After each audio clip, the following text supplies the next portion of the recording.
इस घोषणा में क्या है कि जो आपके पास जमीन है उसका खाता, खेसरा, रकबा, चौहद्दी जो भी आपकी जानकारी में है और उसका सपोर्टिंग डॉक्यूमेंट्स, आवाज आ रही है ना पीछे, तो उसका पेपर लगा के उसको शिविर के जो प्रभारी हैं या अमीन हैं उनको उपलब्ध कराना है।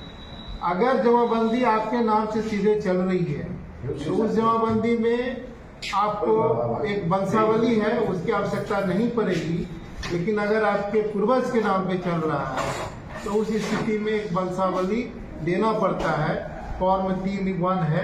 ये दो चीजें अभी आपको 30 दिन का समय है और 15 दिन मैक्सिमम ग्रेस मिलता है, मतलब 45 दिन के अंदर आपको शिविर में दे देना है। अगर आपको लगता है क्योंकि अभी का जमाना हमारा मतलब IT का जमाना है, तो इनमें सॉफ्टवेयर में ये व्यवस्था की गई है कि आप डाउनलोड करके प्रपत्र भर करके और उसको अपलोड कर दें। अगर हार्ड कॉपी में देने में दिक्कत है, हार्ड कॉपी में दिक्कत होती भी है, इसलिए इस बार हुआ है कि किसान लोगों को बताया जाए कि वो मैक्सिमम ऑनलाइन जितना कर सकते हैं, ऑनलाइन करिएगा तो प्रूफ भी रहेगा, वो यहाँ भी दिखेगा और निदेशालय में भी दिखेगा। कभी कभी क्या होता है कि आपने जमा किया और हमारे ही कर्मी के लापरवाही से वो अपलोड नहीं हो पाया, ऐसा होता है क्योंकि काम वॉल्यूमिनस है।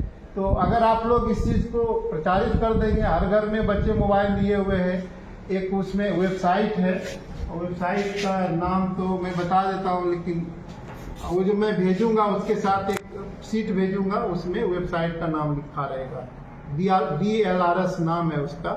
उस साइट पे जाएंगे तो पेज खुल जाता है और उससे आप पेपर भी डाउनलोड कर सकते हैं और भर करके अपलोड कर सकते हैं। ठीक है, ये काम 45 दिनों के अंदर मुखिया जी होना है, तो इसलिए बोल दिया जाएगा कि सब लोग तैयारी कर लेंगे। दूसरा स्टेज इसका आता है, वो दो चीज आता है, एक होता है 3 गांव का 4 गांव का जहां पर मिलान होता है, उसको हम लोग ट्राई जंक्शन बोलते हैं, त्रिसीमान बोलते हैं। उसका वेरिफिकेशन अमीन को करना है, उसके लिए एक मशीन भी आया हुआ है, ETS मशीन बोलते हैं उसको। उसके माध्यम से, क्योंकि हम लोग भी त्रिसीमान कहते हैं, सुने होंगे, लेकिन जैसे सर्वे शुरू होता है उसका पहला सबसे मूल काम उस 3 गांव का या 4 गांव के सीमान का मिलान का, त्रिसीमान जिसको बोलते हैं, ट्राई जंक्शन। तो वो काम मेरा अमीन का है, वो अगला फेज में करना है। और उस गांव का जो सरहद है उसकी सीमा का वेरिफिकेशन वो 2 नक्शे पे करना है। एक जो अभी हम लोगों का विशेष सर्वेक्षण के लिए एजेंसी ने नक्शा दिया है, और एक जो पुराना नक्शा है। पुराना नक्शा हो सकता है कैडेस्ट्रल सर्वे का होगा या रिविजनल सर्वे का होगा, जो सर्वे से हमारा उपलब्ध होगा उसके आधार पर उसको सीमान का वो निर्धारण करना है। ये दूसरा फेज है। तीसरा फेज में फिर आपकी आवश्यकता है, वो आवश्यकता क्या है, उसको किसवार हो। हमारा अमीन कानूनगो एक प्लॉट पे जाएगा, नक्शा लेके जाएगा। वो नक्शा में जो अभी चौकोर बना हुआ है या त्रिकोण बना हुआ है उसको पॉलीगन्स बोलते हैं, मतलब नक्शा कटा हुआ है, मतलब वो जो समझिए कि हवाई सर्वेक्षण हुआ है ना, जो भी चीजें मेर आर दिखा है उसके अनुसार से वहां पर वो चिन्हित हो गया है। ठीक है, उसको हम लोग SS मैप बोलते हैं, विशेष सर्वे मैप है वो हमारा। तो उसमें अब जिस गांव में पहले पुराना खेसरा 2000 था, अभी के समय में 10-10 हज़ार हो गया, 20-20 हज़ार प्लॉट हो गया, इसलिए कि वो जहां मैप दिखा है उसका अलग अलग प्लॉटिंग हो गया है। तो वो अमीन जा करके वहां पर वो वेरीफाई करेगा हर प्लॉट को, आपके साथ आपको खबर होगी। इसलिए मुखिया जी वो हर बार जाएगा तो ग्राम सभा करके लोगों को बताएगा कि आज हम यहाँ इतना प्लॉट में जाएंगे वेरिफिकेशन। तो आप लोग चले जाइएगा, जो उपलब्ध रहिएगा, ताकि कभी कभी क्या होता है ना कि आपका बड़ा सा प्लॉट है, उसको आपने कई भागों में बांट दिया, सिंचाई के कारण से या अन्य कारणों से, तो वो तो अभी 4 को दिखेगा, नक्शा में 4 दिखेगा, और लगता है कि नहीं आपका एक ही पूरा प्लॉट है, तो फिर उसको ठीक ठाक करके वो उसको जैसे वो चिन्हित करेगा उसके अकॉर्डिंगली उसका नक्शा बन जाता है। दूसरा काम होता है खाना पूरी का। खाना पूरी करेगा, उस समय भी आपको कागज दिखाना पड़ेगा, इसलिए कागज की तैयारी। अब ये कह रहे हैं कि आपकी जमीन है, तो जमीन के लिए आपको कागज दिखाना पड़ेगा कि सही में आपका है कि नहीं है। तो उसके आधार पर स्थलीय जांच करके जो भी दखलकार होंगे उसको वो भरेगा, उसको हम लोग खाना पूरी बोलते हैं। जब ये खाना पूरी और नक्शा वाला काम दोनों हो जाएगा तो एक हमारा प्रारूप निकलेगा, वो एजेंसी को निकाल करके देना है। हर प्लॉट का एक नक्शा निकलेगा और जो खानापुरी का भी एक आदमी के नाम से निकलता है, एक रैयत और बता दीजिएगा। तो वो चीज़ें हर किसान को उपलब्ध कराया जाना है। अगर उस पर आपको आपत्ति होगी तो उससे आपत्ति का इसमें एक ध्यान रखना है कि हर चीज़ का टाइम फिक्स है। अगर उस टाइम में आप नहीं देते हैं तो असुविधा हो जाएगी, बाद में कहेंगे कि मेरा नहीं हो पाया। इसलिए जागरूकता भी है कि आप 15 दिन का समय है तो 15 दिन के अंदर मिला आप दे दीजिए आपत्ति। तो शिविर में ही देना है, उसकी सुनवाई हमारे शिविर प्रभारी को ही करना है। वो फॉर्म 8 होता है, उसमें वो करके आपका सुनवाई करेगा। करने के बाद ठीक करके फिर हमारा एक प्रारूप प्रकाशन होगा और वो भी आपको दिया जाएगा कि देखिए यही खतियान बनने वाला है। अगर उस पर भी आपको आपत्ति होगी तो फिर दोबारा आपको एक प्रभारी जो होंगे शिविर प्रभारी वो उसको सुनेंगे। वो फॉर्म 14 होता है, फॉर्मूला आप मत याद रखिए। एक वो स्टेज है आपत्ति करने का। मान लीजिए उसके बावजूद सही नहीं हो पाया, अंतिम प्रकाशन होगा तो उस प्रकाशन के बाद तब मतलब बंदोबस्त पदाधिकारी जो जिला स्तर पर बैठते हैं, जिससे अभी फिलहाल मैं हूँ, तो बंदोबस्त पदाधिकारी सुनेंगे और उस पर सुनवाई करके उसका निराकरण करेंगे। उसमें 90 दिन का समय रहता है। उसके बावजूद अगर आपको आपत्ति रहती है तो उसका अलग प्रक्रिया। तो हमें लगता है कि 3 मौका दिया गया है इसको ठीक करने का। तो उस तीनों मौका में अगर जहां गलती मिलेगी आप उसकी आपत्ति जरूर करेंगे और वो आपत्ति आपका साला दिन अपलोड होगा। तो इन चीज़ों के साथ हमारा यही अनुरोध होगा कि जो ग्राम सभा में उसमें और लोगों और भी जो जानकारियां होगी आपको दी जाएगी, लेकिन अपना स्वघोषणा और ये वाला काम जो है उसको 30 से 45 दिन में करवा दिया जाए ताकि वो अपलोड हो सके और हम लोग अगला प्रक्रम पर जा सकें।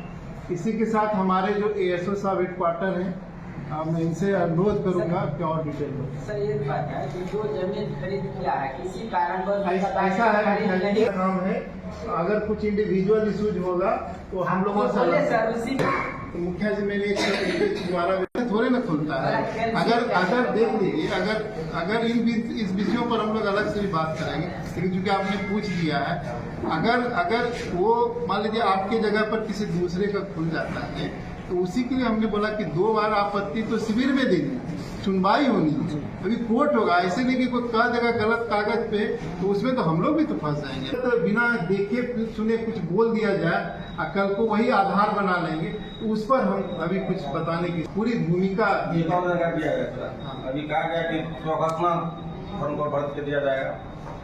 जिसके पिता के या दादा के नाम से जमाबंदी है वंश वृक्ष, तो वंश वृक्ष जिनके द्वारा बनाया हुआ अपने भी दे दीजिए सरपंच साहब। उसमें जो है ना एक फॉर्म है जो सर बताए, एक तो स्वघोषणा प्रपत्र 2 में देना है, उसी के साथ एक फॉर्म है प्रपत्र 3A। अच्छा, उसमें फॉर्मेट दिया हुआ है, उसमें खाली नाम वगैरह से भरना है। तो वंशावली उन्हीं को लगेगा जिनके पूर्वज के नाम से जमीन है, तो उसमें आप अपने से भर दीजिए और उनका जितना वंशज है, मतलब किन्हीं के नाम से जमीन है राम के नाम से और उसके अभी राम जीवित नहीं है, अभी उसके 5 वंशज है, तो 5 का नाम हो जाएगा, 5 आदमी का वो भी स्वघोषणा हो गया आपका डिटेल। लेकिन उसका जो है ग्राम सभा में अमीन द्वारा फिर जाके पारित किया जाता है। जो भी वंशावली दीजिएगा तो ग्राम सभा में उसको पारित करवाया जाएगा। नहीं, किसी से बनवा के नहीं देना, स्वघोषणा भी अपने से देना है। लेकिन अमीन का काम है, हो सकता है एक बात बताए, संभावना है कि कोई किसी का वंशज 5 आदमी है, एक आदमी बाहर में रह रहे हैं, 4 आदमी मिलकर 4 का नाम दे दिए। तो गांव में जो ग्राम सभा करेंगे अमीन कानून वही सब उसमें पारित करवाना होगा कि फल्ला आदमी ने जो वंशावली दिया है ये दर्ज किया गया है, ये सही है या इसमें कुछ त्रुटि है। सभी लोग बोलेंगे नहीं सही है तो वहाँ वो प्रस्ताव पारित हो जाए। ये फिर मिसिंग था, सही बोले जो वंशावली दीजिएगा उसको ग्राम सभा से अनुमोदन कराने के पश्चात वो मान्य हो जाएगा। तो अभी हम लोग का जो ग्राम पंचायत से और एक चीज उसमें इम्पोर्टेंट चीज है जो कि सरकार का 2005 में केंद्र सरकार का कानून भी बन गया है, वंशज में महिला का भी नाम आना है।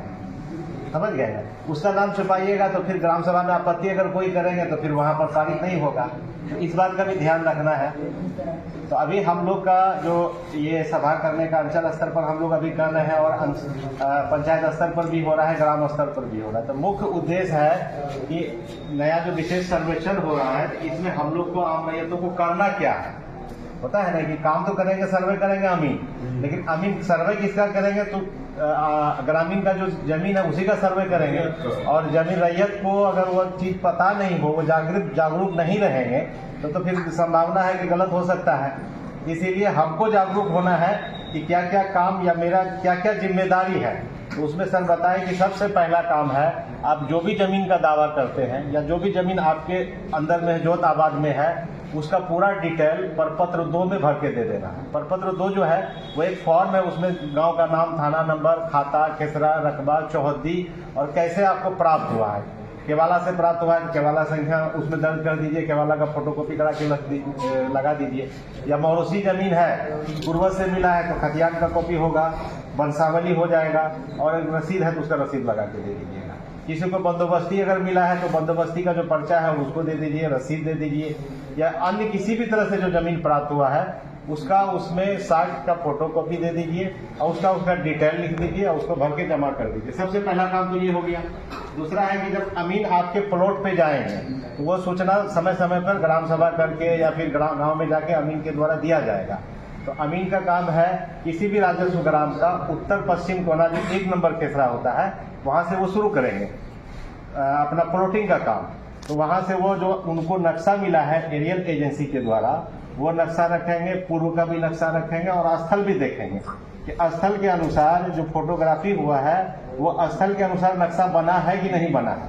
अगर उनको लगेगा कि कहीं पे, अब मान लें कि कहीं फोटो लिया वहां पर बगीचा है, 10 आदमी का बगीचा है, तो वो तो ऊपर से फोटो लिया तो लगा कि 1 आदमी का प्लॉट बना दिया। तो अमीन को वहां प्लॉट पे जाना है।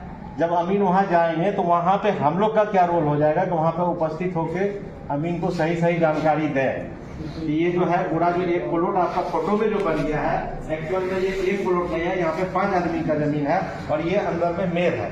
तो अमीन को आप जो जानकारी दीजिएगा उसके अनुसार वो अलग अलग प्लॉट बना देंगे, सभी का अलग अलग आदमी का प्लॉट का दखलकार दर्ज कर लेंगे। तो वहां पे अगर मान लें कि कोई आदमी अनुपस्थित है, वो नहीं है, बगल वाले चौकीदार से अमीन का काम है वो पूछेंगे कि भाई ये किसका प्लॉट है। उनको अगर जानकारी सही रहेगी तो वो तो बता देंगे, लेकिन अगर गलत बता दिए तो गलत दर्ज हो जाएगा। तो वहाँ पर ये इम्पोर्टेंस हो जाता है कि जब अमीन आपके प्लॉट पे जाए तो आप वहाँ उपस्थित होकर अपने जमीन के संबंध में दखलकार का नाम, जो सही नाम है वो नाम बता दीजिए, मोबाइल नंबर, पता लिखवा दीजिए। किस में जमीन जो होता है धनर है, रीच है, वो तो देख के ही पता चल जाएगा, तो वो भी बता दीजिए। आप देख भी लीजिएगा अमीन गलत दर्ज तो नहीं कर लिया है। दूसरा है कि जमीन कैसे प्राप्त हुआ है वो भी वहाँ पर बता दीजिए। अगर आप प्रपत्र 2 भर के नहीं दे पाए हैं तो वहाँ पे भी अमीन को कागज दे सकते हैं कि भाई ये जो जमीन आप देखें ये मेरा है, ये ले लीजिए कागज, इनका खाता आप अपने मेरे नाम से खाता आप खोल दीजिएगा। और वहीं पे जो अमीन प्लॉट नंबर देंगे वो नया प्लॉट नंबर दर्ज हो जाएगा। बाद में जब भी जो भी डॉक्यूमेंट्स आपको मिलेगा, जैसे सर बताए कि एक खाना